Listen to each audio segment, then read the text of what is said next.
मेरा क्वेश्चन ये है कि जब आपका लाइफ का एक स्ट्रगलिंग फेज था तो उस टाइम पे आपको गिव अप करने का फीलिंग आया होगा, तो उस फीलिंग को हमें कैसे टैकल करना है या फिर आपने कैसे टैकल किया? देखो, जब आपका वाई बहुत क्लियर होता है ना, तो आप गिव अप कभी भी नहीं करते।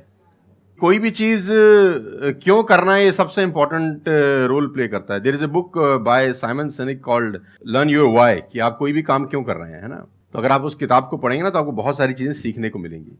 वाई बहुत इंपॉर्टेंट है। मतलब अगर आपका वाई क्लियर है ना, तो कोई भी ऑब्स्टिकल गिराने के बाद, आप गिरने के बाद, नीचे गिरने के बाद आप अपने आप उठ खड़े हो जाते हैं। तो वाई स्ट्रांग होना चाहिए, और वही लोग उठने ही खड़े होते हैं जिनका वाई स्ट्रांग नहीं है।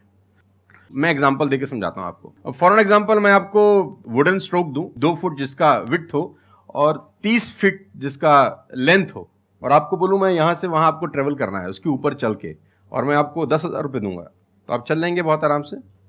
आप सवाल को ट्विस्ट करते हैं। अब उसी फट्टे को मैं 100 माले की 2 बिल्डिंग के बीच में लगा दूं, अब आप चलेंगे? लेकिन मैं अगर आपको अभी भी चलवा दूं तो आप अभी भी चलेंगे। अगर आपको पता हो कि दूसरी बिल्डिंग में आपकी बेटी है और उस बिल्डिंग में आग लग गई है, और मैं आपको 1 रुपया भी नहीं दूंगा, फिर भी आप चलेंगे? बिकॉज आपका वाई क्लियर है।